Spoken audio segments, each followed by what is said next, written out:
चलो आज हम लोग जो है इस वीडियो इसका जो है खाद्य संसाधन का लास्ट पार्ट देखेंगे, ठीक है। इसमें जितना भी पढ़ा दिए थे पहले सबका क्वेश्चन कुछ समाहित किया गया, ठीक। आज का हमारा अंतिम पार्ट है खाद्य संसाधन और पौधे। खाद्य संसाधन कौन, पौधे के बारे में। ये आज जो है अंतिम पार्ट, ठीक है। इसके पहले जितना भी पढ़ लिए पढ़ा भी दिए सब, इसके पहले एक बार देख लो। पहला बार जो सबसे पहला बार पढ़ा था ये ध्यान रखना थोड़ा, क्योंकि क्वेश्चन यहाँ से आएगा, यहाँ से, ठीक है।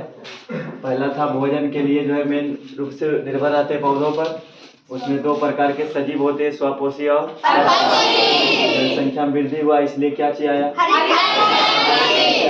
अधिकांश जनसंख्या किस पर निर्भर, बाकी सब पढ़ लिया था कहाँ से क्यों होता। ये सब ओवरव्यू था, ठीक। ओवरव्यू का मतलब फ्लैशबैक, पिछला इतिहास। चलो आज देखना अभी तक, ठीक। अगला क्वेश्चन आएगा। आज का टॉपिक है सिंचाई। क्या कहेंगे, सिंचाई को कहते हैं इरिगेशन। क्या बोलेंगे, इरिगेशन। इरिगेशन का मतलब सिंचाई। सिंचाई क्या होता है लिखे, सुनो इधर, अंतिम में देख लो बढ़िया से, एक बात सुन लो इधर। All is well. That is well. All is well, that is well. अंत भला तो अंत में जो है सोच लो, सब कुछ तो शांति से देख ही लिया है, अंतिम बार देख लो। मतलब आजकल ऐसा हो गया, पहले विद्यार्थी देखो अभी के अंदर है, मतलब देखा जाए तो पहले एक विद्यार्थी इच्छुक होता था पढ़ने के लिए, और अब क्या किया है, अब लगता है धकोचलों से जबरदस्ती पकड़ के नहीं जैसे लाता है, चलो पढ़ो पढ़ो, ऐसे हो गया। तो सबकी हालत खराब है हम तो समझाने में, ठीक है। ऐसा पढ़ो नहीं ताकि टीचर खुद आके पढ़ावे अंदर आत्मा से, होता है जबरदस्ती, ठीक है। इसीलिए जो है पहले के टीचर और शिष्य अलग रहते थे, शिक्षक। अब आजकल का विद्यार्थी भी वैसे नहीं है तो टीचर भी वैसे नहीं है, जब जैसे मन हुआ उसे लिख के चल जा। ज्यादा तो कोई समझना नहीं चाहता है, भर भर पे लिखा दो, भर पेज पढ़ा दो, ठीक है। तो ऐसा नहीं करो, यहाँ समझ लो। जिंदगी भर तो देखो जैसे हम पढ़े वैसे हम नहीं चाहते कि हमारा बायोलॉजी जैसा तुम्हारा बायोलॉजी हो, ठीक। क्लास जब 9th में हम थे तो बहुत ज्यादा अच्छा से जानते थे बायोलॉजी, मिनिमम पता था, वाद की हो गया अपने से। हम ऐसा है कि तुम सब तो व्यवस्था भी करा रहे, सोच रहे नहीं हम जो नहीं जानते थे तू सब पढ़, ताकि इन फ्यूचर में नहीं कहने पड़े कि हम बायोलॉजी पढ़वे नहीं, सिनोमा भी सब था। तो सब पढ़ाने के चलते के चक्कर में हम भी पढ़ रहे हैं, फायदा हमरो हो रहा है। यहाँ देखो लिखा हुआ क्या है, शिक्षा, ठीक है। और जो ऑनलाइन माध्यम से कोई टीचर देख रहे होंगे तो कह रहे होंगे कि शिव कुमार को हम ही पढ़ाए हैं, तो ये कदापि जो है सच नहीं है, ठीक है। खुद व खुद हम अपने से सिलेबस अभी भी किताब 4 घंटा पढ़ के आए तो इसको हम पढ़ा रहे, ठीक है। तो यदि कोई ऐसा सोचते होंगे तो ये भ्रम भूल जाइए, ठीक है। अब यहाँ देखो इधर, इसलिए कहा जाता है देखो शिक्षा जो है विद्या क्या है, शेरनी का दूध है, जो इसे पीता है वही दहाड़ेगा। इसलिए हमेशा कहते हैं कि कम से कम शिक्षा ग्रहण कर लो। वहाँ सिंचाई है, वहाँ शिक्षा देख, यहाँ सिंचाई क्या होता है, सिंचाई के बारे में पढ़ेंगे। इरिगेशन इसको कहते हैं। सिंचाई क्या मतलब, अगर जो मोटा तौर पर देखा जाए तो सिंचाई का मतलब जो हम फसल लगाते हैं, जब फसल लगाते हैं तो उसको पानी चाहिए, तो पानी जो चाहिए उस पानी के लिए हम लोग क्या करते हैं, पटवन करते हैं, सिंचाई, पानी देते हैं उसको, पेड़ में सिंचाई पानी देते हैं, उसी को कहते हैं सिंचाई। यहाँ लिखा है कि एक वैसी प्रक्रिया है, सिंचाई एक वैसी प्रक्रिया है जिसमें समय समय पर खेतों में फसलों को बचाने हेतु का मतलब के लिए, अब ध्यान रखना है, हेतु का मतलब कभी कभी आएगा, हेतु का मतलब के लिए। यहाँ बोलेंगे वैसी प्रक्रिया है जिसमें समय समय पर खेतों में फसलों को बचाने के लिए, ठीक है, खेतों में फसलों को क्या करने के लिए, बचाने हेतु पानी की क्या होती है, आवश्यकता होती है, और उसकी जो पूर्ति करते हैं उसी को कहते हैं क्या, फसल यानी पानी की पूर्ति को कहते हैं सिंचाई। और सिंचाई होने से क्या होता है, फसल सूखता नहीं है। हम अपने समझने के लिए लिख दिए हैं कि फसल लिखेगा जो सिंचाई करेंगे क्या होगा, फसल सूखेगा नहीं। और फसल नहीं सूखेगा तभी तो फसल हो पाएगा।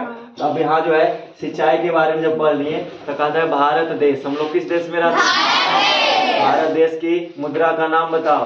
रुपया। मुद्रा का नाम रुपया है। अब यहाँ देखो, तो भारत देश है। अब भारत देश में कृषि जो है हरित क्रांति कब आया? 1900। उस समय के प्रधानमंत्री कौन थे? लाल बहादुर शास्त्री। और उस समय के कृषि मंत्रालय कौन थे? अगला सवाल एक और आ गया था उस समय के जो है, और क्या सवाल था? सवाल क्या था? अच्छा, हरित क्रांति के, हाँ, भारत में हरित क्रांति के जनक सवाल है कि भारत में हरित क्रांति के जनक किसे माना जाता है? एम.एस. स्वामीनाथन। चलो अब इधर देखो, इधर अगला जो है ध्यान दो, इधर कहता है कि भारत में, अब हल्ला नहीं करो ढेर, भारत में ऐसा देखो परिचय दे के जाओ नहीं कि अच्छा घर से तू आया पढ़े। लोग बानर में नहीं करो बच्चों दर में, ठीक, ताकि ऐसा नहीं लगे ने, ऐसा संस्कार में रहो ताकि लगे कि ना इसको एक माँ ने पाली है। अब मौसी पालो तो जैसे तैसे रहता है बाल बच्चा। माँ का यदि परिचय देना चाहता है तो बढ़िया से पढ़ो, ठीक है। अच्छा से बोलना, अच्छा से बातचीत करना, कहाँ चुप रहना है वो ध्यान रखना, कहाँ बोलना है वो ध्यान रखना। इसका मतलब है कि तुमको एक अच्छी माँ ने परवरिश दी, ठीक है। और फिर बोलेंगे उल्टा पुल्टा तो अजीब लगे। बढ़िया सुनो पढ़ो, बोलो उतना जितना में काम चल रहा है, ठीक है। भारत में उपलब्ध सिंचाई के साधन, तो भारत देश जो है कृषि प्रधान देश माना जाता है, इसलिए इसके फसलों की सिंचाई के लिए साधन है। तो उपलब्ध साधन क्या है? हमारा पहला साधन क्या है? कुआं एवं। तो हम जो है कहीं कहीं कुओं एवं नलकूप के द्वारा भी सिंचाई करते हैं। यानी सिंचाई के पहला साधन क्या हो गया? कुआं एवं नलकूप। तो नलकूप क्या होता है? नल जैसा जो नलकूप के प्रयोग करते हैं, कुआं के ही तरह रहता है। तो कुआं से प्रयोग करके और नलकूप का प्रयोग करके हम सिंचाई करते हैं फसलों को बचाने के लिए। अगला है दूसरा प्रयोग क्या करते हैं? नहर जाल। अरे सुना होगा इंदिरा गांधी नहर, सुएज नहर, जितना भी नहर है, नहर निकासी होता है नदियों के द्वारा। और जो हाँ वर्षा भर, जिस नदी में वर्षों भर पानी रहता है उस नदी से नहर निकाली जाती है ताकि सिंचाई का साधन उपलब्ध हो सके। तो इसमें जो है सिंचाई के एक साधन और है भारत में, नहर जाल। यानी नहरों के जाल, यानी कहने का मतलब नदियों के द्वारा नहर निकासी करके हम सिंचाई करते हैं। अगला है तालाब, जिसको टैंक कहते हैं। टैंक का मतलब होता है जलाशय। टैंक का मतलब जलाशय गलत लिख दिया? अच्छा ही नहीं होगा, जलाशय, ठीक है।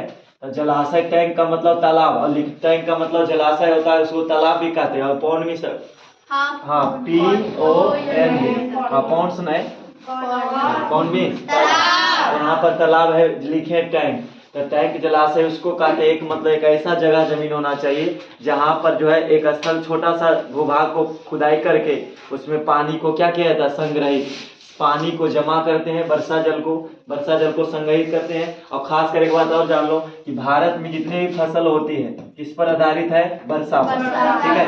भारत में जितने भी फसलें होती है किस पर आधारित है? जिस एरिया में ज्यादा वर्षा होती है वहाँ का फसल उन्नत माना जाता है, और जहाँ फसल देखो नहीं होता, वर्षा नहीं होती है, वहाँ टाल में घोषित कर दिया जाता है। टाल समझ में आता है? टाल का मतलब एक होता है ताल, एक होता है टाल। टाल का मतलब जहाँ पानी भरल रहेगा पूरे, इतना ज्यादा पानी भी नहीं चाहिए ना तो कम पानी चाहिए, और मीडियम साइज में रहेगा तभी फसल हो पाएगा। इतना इतना पानी रहेगा तो बताओ कैसे होगा फसल? हो पाएगा? नहीं। तो टाल में क्या होता है? या तो सूखा रहेगा या तो पानी है तो पानी भरल रहेगा। तो वर्षा पर आधारित होता है कौन? भारतीय फसल, ठीक है। और यहाँ तालाब, तो छोटे छोटे जलाशयों का प्रयोग करते हैं हम लोग। क्या करते हैं? जमीन को खुदाई करके, और खुदाई करने के फलस्वरूप हम तालाब निर्माण कर लेते हैं, और जो पानी जमा हो गया अगले बार जो सिंचाई के रूप में हम उसका क्या करते हैं? उपयोग। अगला है बांध का निर्माण करें। बांध भी बड़े बड़े दो पहाड़ों के बीच में बड़ा सा बांध बना दिया जाता है, जैसे सुना होगा भाखड़ा नंगल परियोजना जो नदियों पर बनाया जाता है, तो सब बांध बना करके, जैसे मान लिया जाए दलई बांध, अच्छा दलई बांध, अच्युत बांधेगा। चल यहाँ देख लो, हम मान लिए कि दोनों देखो ये पहाड़ है, ठीक है, इधर से भी पहाड़ है अब कहेगा ये कौन पहाड़ है, इसके बीच से मान लो नदियां निकल रही, ठीक है, ऐसे, ठीक। तो हम जो है ज्ञानी लोग क्या करेंगे, यहाँ से ऊंचाई तक देंगे दीवार लग, ठीक है, अभी पूरा बंद हो गया। अभी ऊपर से पानी, इससे भी फायदा होता है, इसमें जो और पढ़ेंगे पनबिजली उत्पन्न भी होता है इसी से। तो ये जो बांध बना दिया गया है, इधर जो है पहाड़, क्या है, पहाड़। तो बांध बनाने से क्या हुआ, वो जो सारा पानी क्या हो गया, स्टॉक जमा हो गया, और यहाँ का पानी हम सिंचाई, अब नहर निकासी यहाँ से कर लेंगे। मान लिया जाए इधर, मान लो कोई गांव है, ABCD मान ले जाओ गाँव, ठीक है, यहाँ के किसान XYZ किसान, ठीक है, और फसल PQR लगाते हैं।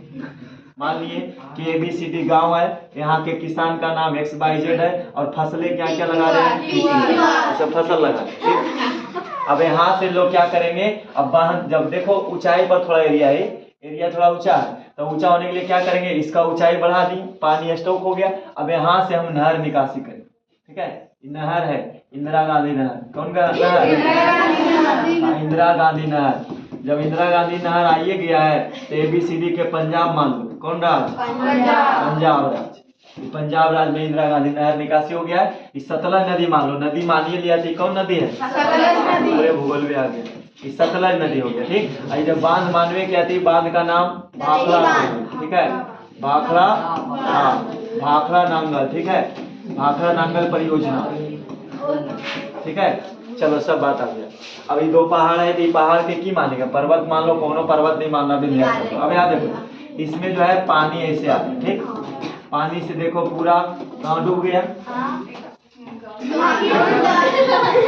नहर ले गया, पूरा गांव में पटाएगा, पूरे गांव को, पूरा फसल में देना है कि पूरे गांव में देगा, पूरे गांव में पानी देना है, पूरे गांव में, हाँ फसल में देना है, यानी कि पूरे गांव बह गया, जाओ, तो फायदा की हुआ नहर निकासी से। अब ये देखो, इससे क्या हुआ कि बांधों का निर्माण करके भी हम सिंचाई का उपलब्ध करा सकते व्यवस्था, जहाँ व्यवस्था नहीं है। पंजाब राज्य जो है एरिया, सतलज नदी का एरिया पानी गया है, तो वहाँ जब पानी गया है, तब समय समय पर गेहूं के लिए पानी मिल गया।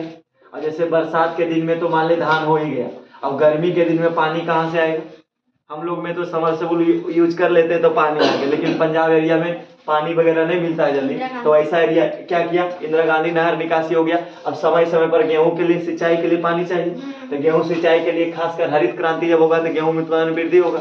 अब यहाँ से पानी लेके चला गया, और जाके मान ली गेहूं का पौधा कितना लाल आ रहा है, दिख रहा है ना, तो गेहूं का पौधा ब्लू होने लगा है, कैसा होने लगा है, ठीक। और यहाँ से पानी आ गया, जिसको जरूरत है वो अपना सिंचाई कर दिया। तो ये हमारा कहने का मतलब है कि भारत में जो है सिंचाई के साधन के रूप में बांधों का निर्माण करके भी हम सिंचाई कर सकते हैं। और या जो वर्षा पानी का क्या होता है, संचय, वर्षा पानी को जमा कर लेते हैं, यानी बांध का निर्माण करेंगे तो वर्षा पानी का जो वर्षा का जो पानी है उसको संचय कर करके हम सिंचाई के रूप में प्रयोग कर सकते हैं। अगला हमारा है, अब सिंचाई समझ आ गया। सिंचाई तीन मुख्य रूप से भारत में उपलब्ध सिंचाई के साधन, नल एवं नलकूप, कुआं, अगला कहेगा नहर जाल, अगला क्या है, तालाब, बांधों का निर्माण करके भी हम सिंचाई कर सकते हैं। अगला है मिश्रित फसल उत्पादन, ये क्या होता है समझना, एक एक बार समझना, अगला बार आएगा क्वेश्चन। मिश्रित फसल उत्पादन, ठीक है, पता वैसी कृषि पद्धति जिसमें एक से अधिक फसलों का उत्पादन साथ साथ किया जाता है। मतलब देखना कि अब ज्यादातर देखो भारत में क्या होता है, मिश्रित फसल में पता एक वैसी पद्धति होता है, कृषि का एक वैसा पद्धति है जिसमें एक साथ एक से अधिक फसलों का उत्पादन साथ साथ किया जाता है। मतलब एक साथ अनेक फसल को लगाएगा, ठीक है, उसको कहेंगे क्या चीज, मिश्रित फसल उत्पादन, अंग्रेजी में मिक्स्ड क्रॉपिंग, इसको क्या कहते हैं, मिक्स्ड का मतलब मिश्रित, और क्रॉपिंग मतलब फसल उत्पादन, ठीक है। तो जो फसल का उत्पादन करेंगे, मिश्रित का मतलब होता है, कभी कभी देखो आलू जो लगाया जाता है तो आलू में जो है साग बो देता है, साग हो गया, मूली हो गया, और गाजर हो गया, गाजर हो गया, और बैगन भी लगाता है, आलू के साथ बैगन लगा दिया, एक सब्जियों बना दो। सुनो इधर, कहने का मतलब एक साथ अगर जो एक से अधिक 2-3 फसलें को यदि बो देते हैं तो उसको कहेंगे कौन उत्पादन, मिश्रित फसल उत्पादन। अब अगला देखो इधर, अगला हमारा जो है कहता अंतर फसल उत्पादन। अब अंतर फसल उत्पादन क्या देखो, कहता है इस प्रकार की कृषि पद्धति में दो या दो से अधिक फसल को एक निश्चित पैटर्न में, एक निश्चित पैटर्न का मतलब एक निश्चित पद्धति में, ठीक है, एक निश्चित तरीके से उगाया जाता है, इसे इंटरक्रॉपिंग अर्थात मिश्रित फसल उत्पादन का एक बदला हुआ रूप माना जाता है। ये भी वही रूप है, मतलब मिश्रित फसल उत्पादन, मिश्रित फसल उत्पादन। और इसमें क्या अंतर, फसल उत्पादन में क्या अंतर है? कहता है इस प्रकार की कृषि पद्धति में दो या दो से अधिक फसल को एक निश्चित पैटर्न के आधार पर, माने एक निश्चित तरीके के आधार पर लगाया जाता है, उसको कहते हैं कौन फसल? अंतर फसल उत्पादन। ये लगभग किसका रूप है? मिश्रित फसल उत्पादन का रूप है, बदला हुआ रूप। जैसे कि सुनो इधर, बदला हुआ रूप देखा जाए तो गाय का बदला हुआ नस्ल, जैसे साहिवाल गाय, वो भी गाय का ही बदला रूप है। या तो जैसे और मान लो जैसे कि चिंपैंजी सुना है ना? चिंपैंजी सुना है? नहीं सुना। और उसके बाद देखो, और या तो देख लो बंदर, देख लो बंदर, बंदर हो गया। और उसके बाद थोड़ा सा आदमी का लगभग मैच करता है उसका, वैसे समझना। बदला हुआ रूप समझना, बदला हुआ रूप का मतलब होता है, बदला हुआ रूप का मतलब होता है कि समान मिलता जुलता है, ठीक, लगभग उसी पर लागू होता है, उसी को कहते हैं क्या चीज? बदला हुआ रूप, चिंपैंजी कहते हैं। अरे मतलब बता रहे थे वो कि मिश्रित फसल उत्पादन का एक बदला हुआ रूप है। जिस प्रकार हम देखो इसमें सुनो जाए, बदला हुआ रूप कैसे है? क्योंकि एक से अधिक फसल यहाँ भी लगा रहे हैं, और यहाँ भी क्या कहता है? दो या दो से अधिक फसल। तो एक से अधिक, वो भी तो दो या दो से अधिक कहलाएगा, तो दो या दो से अधिक फसल है, इसमें भी दो या दो से अधिक फसल, लेकिन इसमें पैटर्न के आधार पर रहता है, इसी को कहेंगे कौन फसल उत्पादन? अंतर फसल उत्पादन। चलो आगे आओ, अगला थोड़ा आएगा जो एक बच गया है, एक टॉपिक और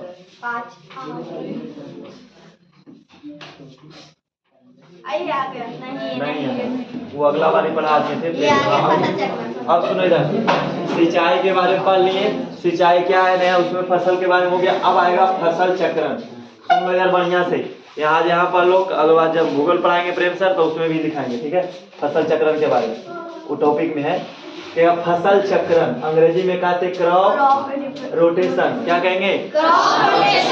रोटेशन का मतलब होता है घूरना, माने घूमना, ठीक है, रोटेट करता है, घूमता है, उसी को अंग्रेजी रोटेशन कहते हैं। तो फसल चक्रण क्या है? सुनो, फसल चक्रण का मतलब होता है कि यदि एक ही भूखंड पर, एक ही जमीन पर, यदि एक ही खेत में, ठीक है, यदि एक ही खेत में अलग अलग फसल को लगाते हैं, इसी को कहेंगे क्या चीज? फसल चक्र। मोटे तौर पर बोला जाए कि अलग अलग फसल लगाते हैं, जैसे कि अब मान ली जाए एक ही खेत है, किसी का एक खेत है, ठीक है, एक खेत है, मान लिया जाए 2024 में आलू की खेती किया, क्या चीज का? 25 आया फिर आलू, 26 आया 2026 फिर आलू लगाया, 27 आ गया 26 आलू लगाया, यानी पूरे खानदान बीत गया, आलू लग रहा है। तो कहने का मतलब इसमें फसल चक्रण है नहीं। फसल चक्रण का मतलब होता है कि एक ही जमीन पर, अब एगो देखो फसल चक्रण का उदाहरण, ये आलू है, अगला बार करेला लगा दिया, कुछ लगा दिया करेला, अबरी जो है केसर लगा दिया, केसर 30,000 रुपया किलो बिकता है, ठीक है, 1 ग्राम के दाम 300 रुपया, केसर के 1 ग्राम का दाम क्या रुपया? इतनी से लेगा, इतना से 300 रुपया, ठीक है। अगर जो 100 ग्राम ले लिया तो खाने मतलब जाता है। केसर क्या करता है?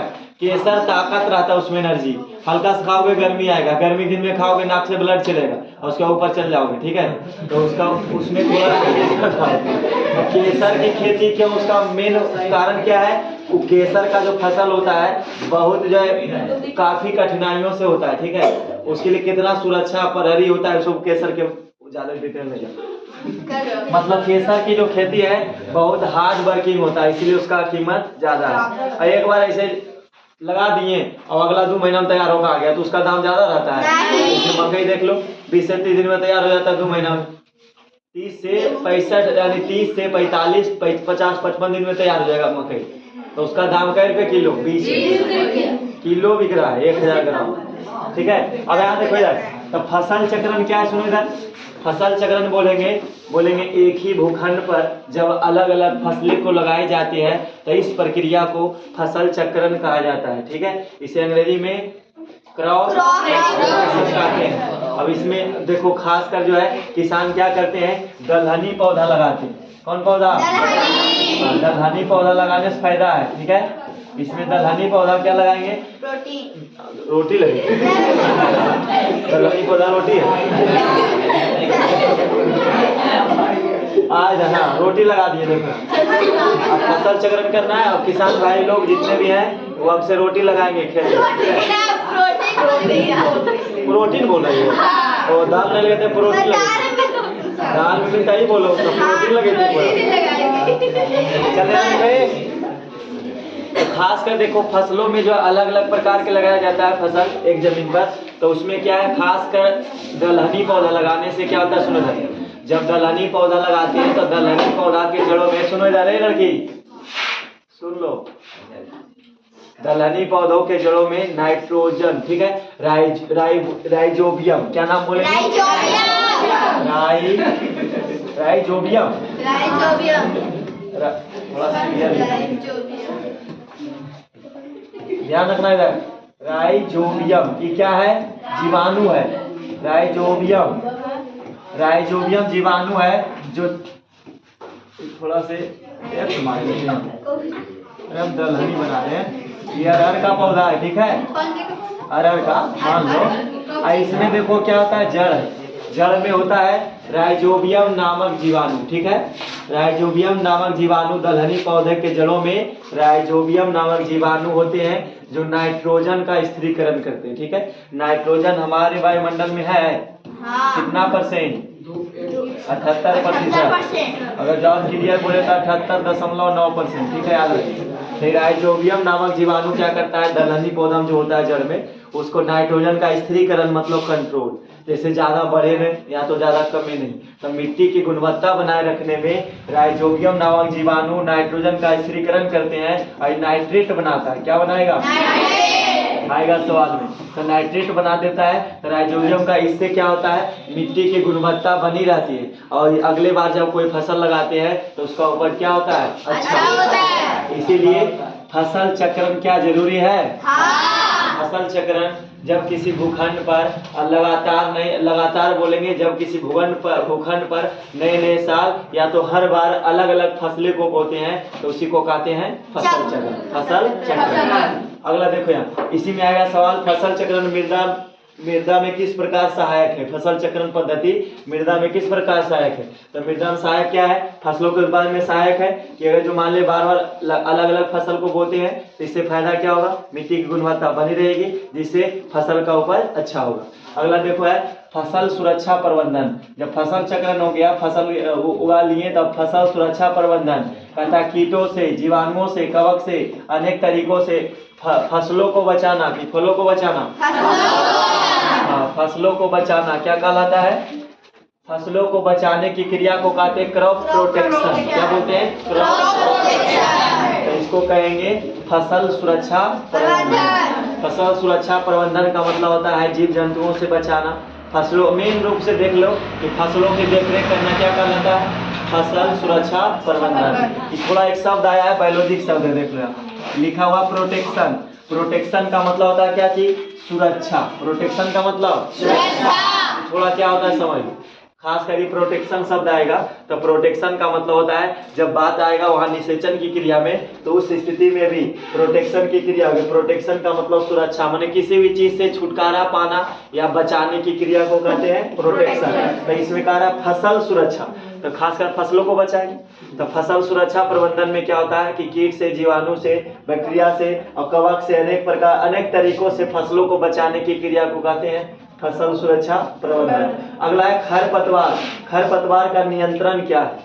और खरपतवार हम पहले बताए थे कि जब फसलों के साथ साथ कुछ वैसे पौधे उग जाते हैं जिनकी कोई हमें आवश्यकता नहीं होती है, वैसे फसल वैसे मतलब अवांछनीय पौधे को, फसल तो कहेंगे ना उसको, वैसे पौधे को क्या कहेंगे? खरपतवार। उस पौधे को क्या कहेंगे?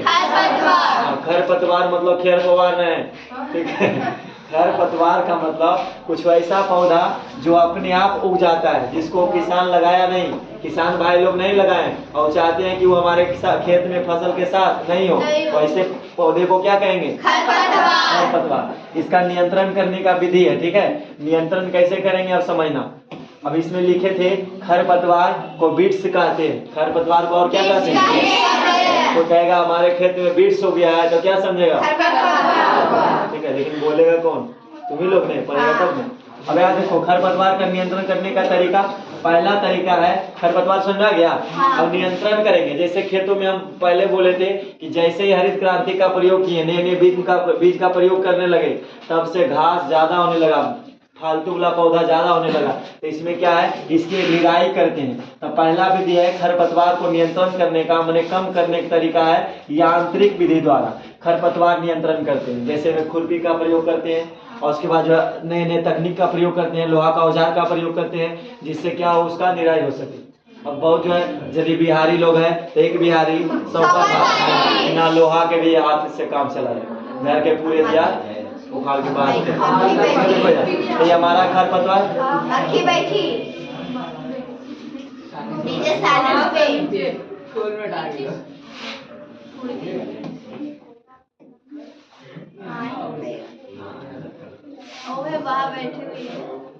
कहीं पर है बैठी हुई।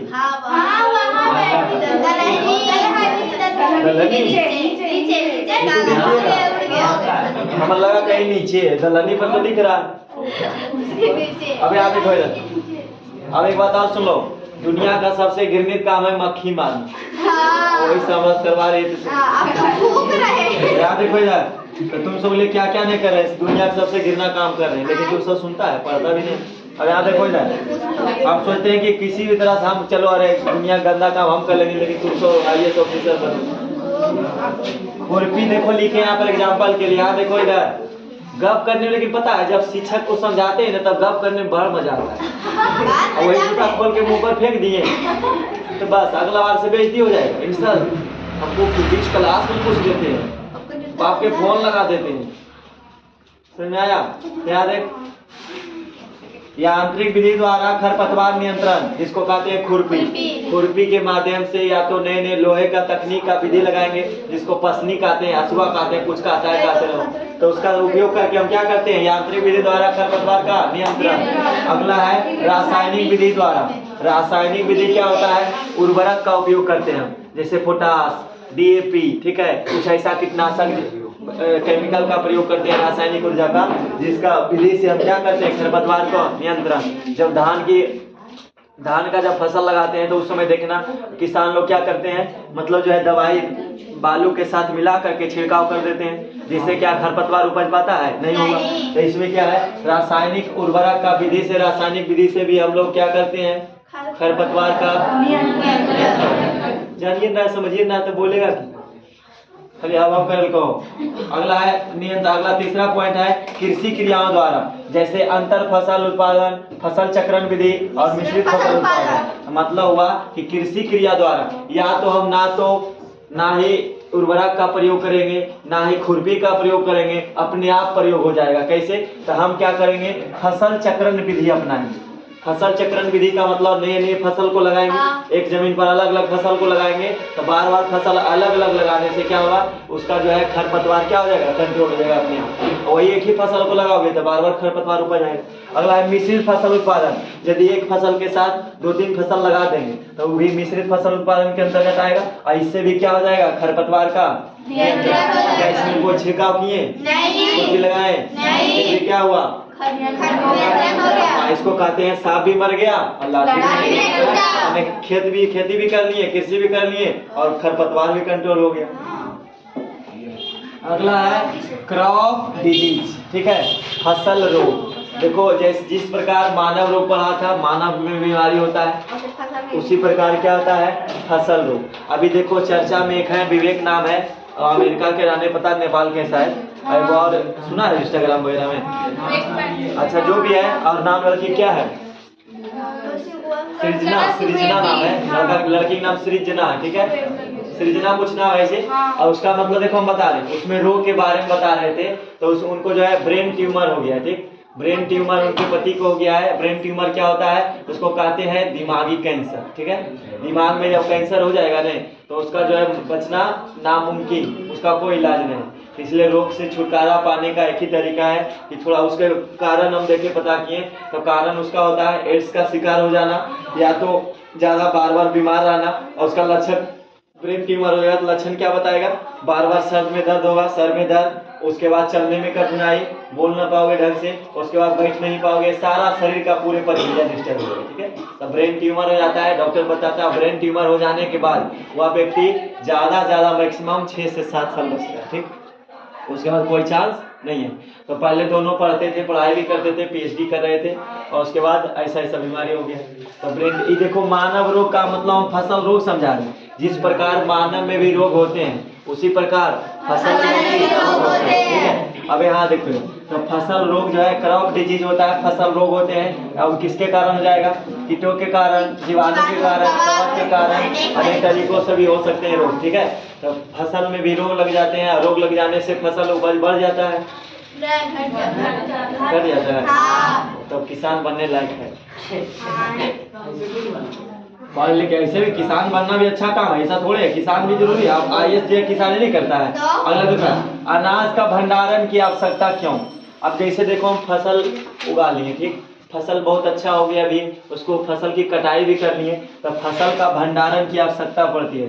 यदि हम फसल का भंडारण अच्छे तरीके से नहीं करेंगे, जैसे तैसे रख देंगे, उसमें क्या हो जाएगा, फिर लग जाएगा कुछ, उसमें कीड़ा मकोड़ा लग जाता है, फिर फसल को खत्म कर देता है। तो कहने का मतलब अनाज का भंडारण करते हैं। जब फसल के पक कर तैयार हो जाता है तो उसको अपने घर लाते हैं काट करके, और काटने के बाद उसको जो है एक बड़ा सा ड्रम में, कोठी में रखते हैं, ताकि वह आगे भविष्य के लिए क्या हो, आगे भविष्य के लिए आवश्यकता को पूर्ति कर सकता है। तो अनाज का भंडारण जरूरी है, क्योंकि भुखमरी की समस्या जब आएगा तो उस समय हमारा वही निकाल कर खाएंगे। अब मान लिया अगले साल मान लिया फसल नहीं हुआ, या तो बाढ़ आ गया, सुखाड़ आ गया, तो उस स्थिति में हम जो बचा के रखे हैं भंडारण करके उसका उपयोग करेंगे।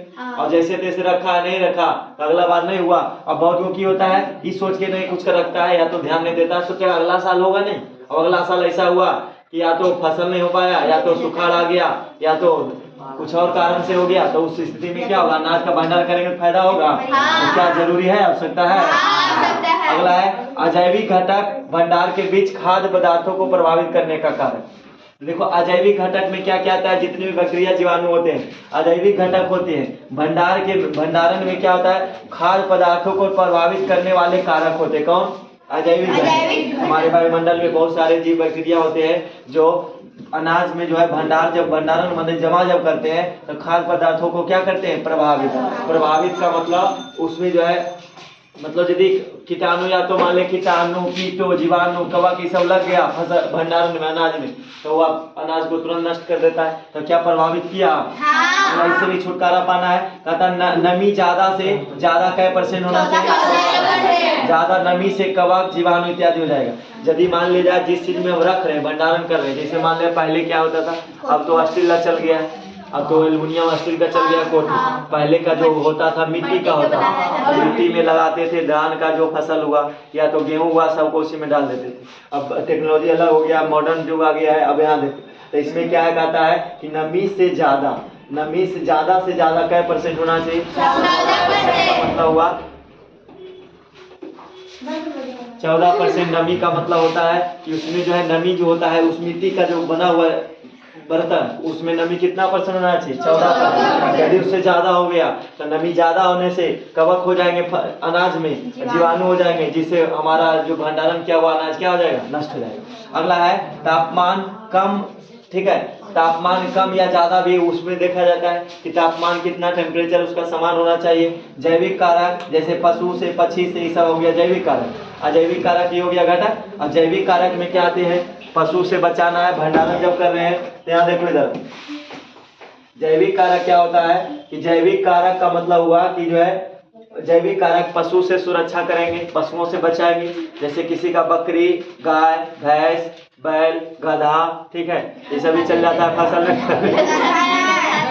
अरे गधा भी फसल को खा जाता है, गधा घास नहीं खाता, गधा फसल, गधा दिमाग को भी खाता है, ठीक है, गधा दिमाग को भी खाता है। जैसे तुम लोग में देखो 2-4 को दिमाग खा रहा है नहीं।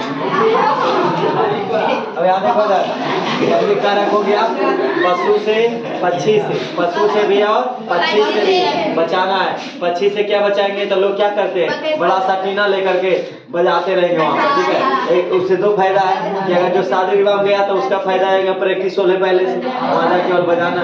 यहाँ से भी, अब यहाँ से पक्षी भी उड़ गया, तो फसलों की क्या होता है, सुरक्षा हो गया। अब इसी में कहा गया है, ठीक है, देखो इसमें कहता है नहीं कि जब अगर जो मान ले फसल जैसे कुछ कुछ दिन तक रहा फसल, ठीक, अब फसल कुछ कुछ है और उस फसल का मान ले देख रेख नहीं करेंगे तो सारा पक्षी क्या करेगा, खाकर चला जाएगा। तो इसलिए यदि मान ले समय पर फसल की रक्षा नहीं करेंगे तो इसके लिए देखो एक दोहा आता है, का वर्षा वो तो है, का वर्षा जब कृषि सुखाने में है, इसमें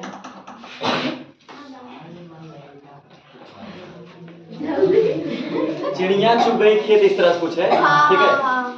हाँ अब देखो सुनो, अब पछताए होत क्या जब चिड़िया चुग गई खेत, इसी में कहा जाता है कि अब पछताए होत क्या जब चिड़िया चुग गई खेत। मान ले जब हम शुरू से सुरक्षा नहीं किए और जब चिड़िया मान ले पूरा फसल को खाकर चली गई तब पछताने से कोई फायदा है, इसीलिए अब पछताए होत क्या जब चिड़िया चुग गई खेत, पछताने से अच्छा है कि हम उससे पहले सुरक्षा कर लें, ठीक है। भूत लगाएंगे बच्चे, हाँ बच्चे पर भी भूत लगाएंगे, ठीक है। हाँ देखो इधर बात से, हाँ सुनो इधर, जो विद्यार्थी देख भी रहेंगे तो आज से एक नया टेक्नोलॉजी आया है, जब मान ले फसलों में मान ले चिड़िया चुग कर चली जाएगी तब भूत लगा देना, ठीक है। चले यार देखो इधर, एकासी विद्यार्थी यहाँ पर बैठे हुए हैं, महारथी लोग। हमारे हिसाब से तो विवेकानंद की माता जी होती सब पूर्व, ठीक है। अब सुनो इधर, अब जितना पढ़ लिया है अब इधर सुनो,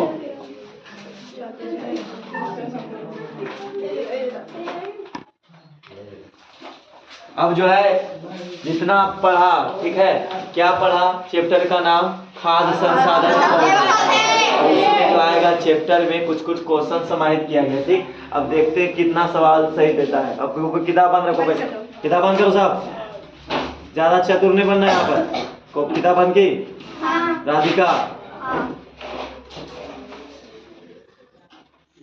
ठीक है। अब यहाँ देखो इधर,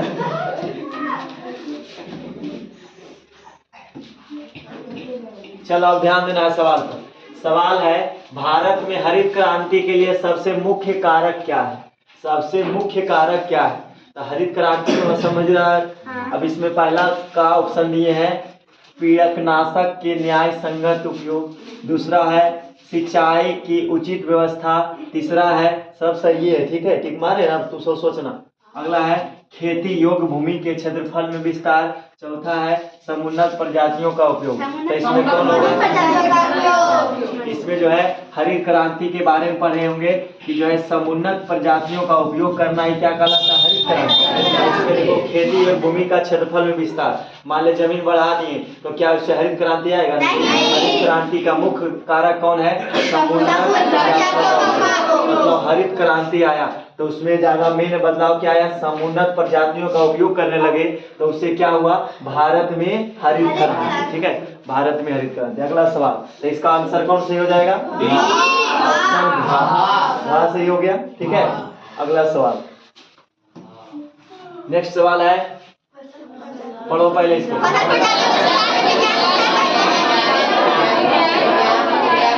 चलो इसको क्या कहते हैं बताओ, इसको कहते हैं पादप प्रजनन। और जो भोथू है उसको कुछ नहीं पता चल रहा है, भोथू अपने खुद भोथू को ही बताएगा। भोथू इधर देखो, भोथू देखो यहाँ, फसल प्रजातियों के सुधार के विज्ञान को कहते हैं क्या चीज, इसलिए बताए थे पादप प्रजनन। अगला दिखाते हैं, पादप प्रजनन दिखावे, दिखाई देते, थोड़ा छोड़ो दिखावे के चक्कर में नहीं रहो। अगला सवाल है, इसका आंसर कौन हो जाएगा, खा। फसल प्रजातियों के सुधार के विज्ञान को कहते हैं अगला सवाल, अगला सवाल पढ़ो।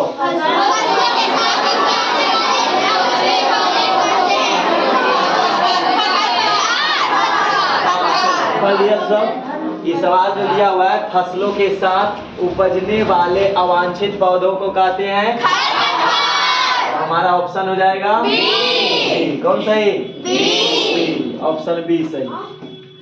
ऑप्शन कौन सही, बी, ब्रेक चला हुआ इसलिए। अब ऑप्शन बी हमारा सही हो जाएगा, खरपतवार, यानी फसलों के साथ साथ उपजने वाले अवांछित पौधे, अवांछित का मतलब बेकार की पौधे, उसको कहेंगे क्या चीज। अगला सवाल 4 पढ़ो।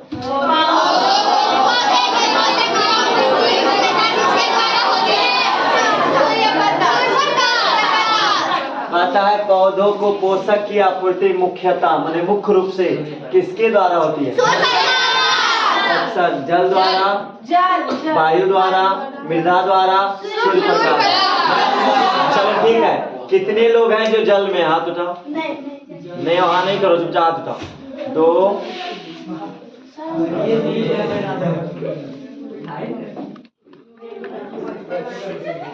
हाँ इतने लोग हैं जल में, हाथ उठाओ। जल में देख लीजिए, जल में इतने लोग हैं। ठीक नहीं ऐसा हो। अगला रुक जाओ, अगला बताओ वायु में कौन कौन है? वायु में कोई नहीं, वायु में कोई नहीं। ठीक, अच्छा अगला देखते हैं, रुक जाओ। वायु में नहीं है। मृदा में हाथ उठाओ। मृदा में कोई है?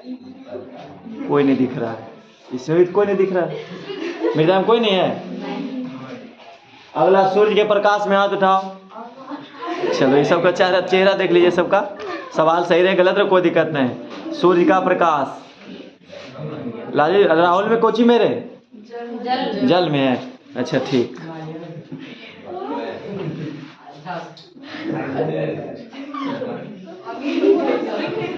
चलो अब अगला नहीं करो, अब अगला देखना है।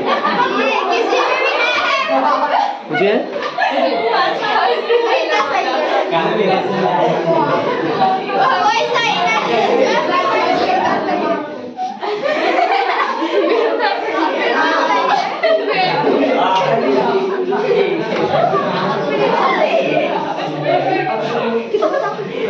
कौन सही होगा बताओ?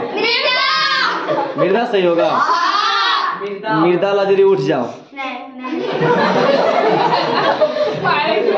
मृदा ला उठो। मिट्टी होगा सर, मृदा चोर के लक्षण बहुत बढ़िया जानते हैं। मृदा मतलब मिट्टी होगा। वो नहीं समझा हमारा। मिट्टी होगा। सूर्य प्रकाश में सुनो इधर, यहाँ पर है, हल्ला नहीं करो। इधर देखो, आता जाता कुछ नहीं, लेकिन चोर भी लाभ बहुत अच्छा से। ठीक है, उल्टे तो तुरंत कहो तो उलट देगा, कारण कोई अता पता नहीं है। पहले तो जो उल्टी का है, हम ना उल्टे ही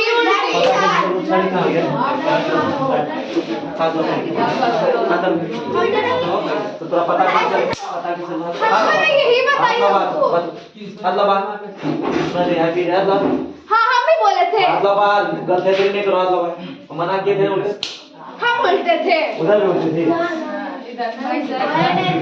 देखना सुनना है, ले लीजिए। चलो ध्यान दे। जब एक बार मना किया जाए तो मना कर लो। मान हम उल्टे थे। चुपचाप रहो। उल्टे नहीं थे तो देखी तुम क्या हो? ई बोली हमको तो तू सुन क्या है? उसको उलटने से मना की। हम देख रहे थे इसको अच्छा, उल्टा तो दोनों पॉइंट ठीक है। मिट्टी ऐसे पहले सूर्य का प्रकाश, और कारण नहीं पता है, कारण नहीं पता लेकिन आंसर पता है, और उसको हम विश्लेषण करें कि कैसे हो गया मृदा, कोई जवाब नहीं। तो इसका मतलब तू चोरी किया है। यदि तुम कहता है कि मृदा ही होगा तब क्या होगा वह कारण दो। यदि कारण तुम्हारे पास है तब हम मानेंगे कि तुमने सही जवाब दिया। तो ऐसी देख ली उलट के, देखा सब गलत है कौन सही है, उलट ही लो। तो सबसे पहले कारण पकड़ लो। यहाँ देखो, चोर पकड़ने का सबसे अच्छा तरीका है, यदि कहे कि यही सही है तो उसको पूछो क्यों कि यही सही है। क्यों का जवाब दे दिया तब वो सही है। ऐसे तो आंसर पर देखिए लो। अब यहाँ देखो इधर, तो मृदा ही सही है। अब कैसे कारण, यहाँ देखो, कहता पौधों को पोषक की आपूर्ति मुख्यतः किसके द्वारा होती है? पोषक की आपूर्ति। यदि मान लिया जाए मिट्टी है, तो मिट्टी है तो पोषक तत्व में आएगा खनिज लवण, जिसको कहते हैं NaCl आएगा। ठीक है, और उसके बाद कैल्शियम फॉस्फेट जो भी मिलेगा इसी से मिलेगा, यानी जल मिलेगा, जल और खनिज लवण की प्राप्ति किससे? मृदा द्वारा। यदि मिट्टी कोई पकड़कर पेड़ पौधा नहीं रखेगा तो इससे मिलेगा। तो इसमें क्या है? जल मिलेगा, खनिज लवण मिलेगा, किसके द्वारा? मृदा द्वारा। सूर्य का प्रकाश नहीं, सूर्य का प्रकाश के माध्यम से अपना भोजन तैयार करता है। ठीक, इन पोषक तत्व की प्राप्ति मुख्यतः मुख्य रूप से किसके द्वारा? मृदा के द्वारा। अगला सवाल, चोरी करेगा अगला मजा। अगला सवाल, अगला बार जब क्या हो जाएगा? B option. हम बताए थे कि एक दलहन फसल को लगाने से खेतों में किस तत्व की पूर्ति होती है? नाइट्रेट तक फॉस्फेट भी जल भी एक तत्व है, ठीक है, क्योंकि H2O बनता है H2O, यौगिक है, ये क्या है यौगिक, दो तत्व से मिलकर बनता है। सल्फेट हो गया, फॉस्फेट हो गया, नाइट्रेट हो गया, जल। हमारा जो नाइट्रेट नाइट्रोजन का स्थिरीकरण करता है राइजोबियम नामक जीवाणु, जिससे क्या बनाता है नाइट्रेट। अगला सवाल छठा पढ़ो।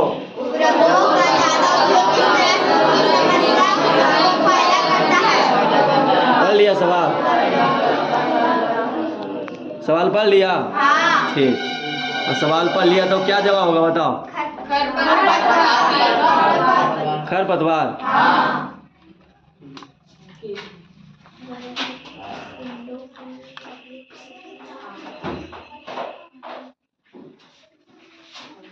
चलो अब देखो अगला सवाल।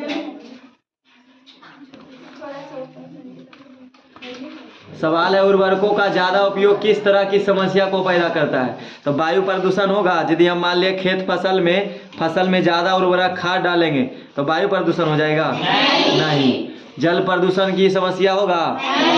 अगला सवाल है खरपतवार की समस्या। अच्छा, ज्यादा उर्वरक डालेंगे तो घास ज्यादा होगा ना? तो खरपतवार किसको कहते हैं? मतलब आजकल खाद ज्यादा डालोगे तो फसल से ज्यादा घास हो जाएगा, उसको दिमाग है। अगला है पीड़कों की समस्या। तो ये हमारा कौन सही होगा? ऑप्शन हो जाएगा हमारा बी सही, ठीक है। अब कैसे होता है वो भी कारण देते, रुक जाओ। जल प्रदूषण की समस्या आएगी।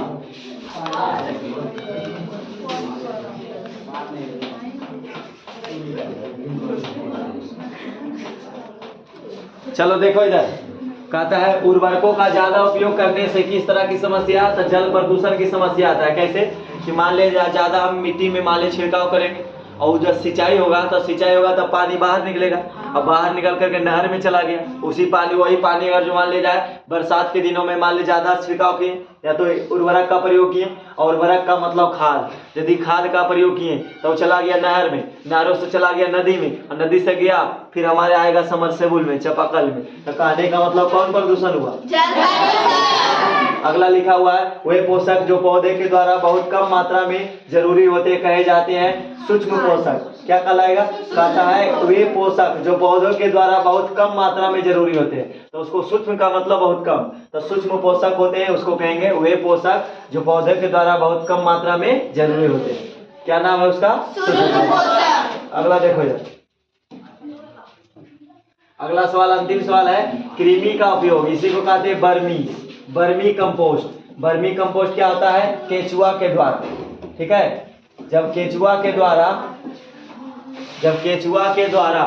जब हम किसी खाद का निर्माण करते हैं तो उसको कहते हैं बर्मी कंपोस्ट। वही कह रहा कृमि का उपयोग कर कंपोस्ट तैयार करने की विधि को कहेंगे क्या चीज? कृमि कंपोस्ट। Option C. कौन सही? सही।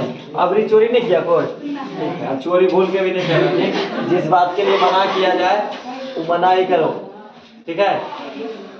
तो आज का जो चैप्टर क्या हो गया? हाँ, एंड हो गया।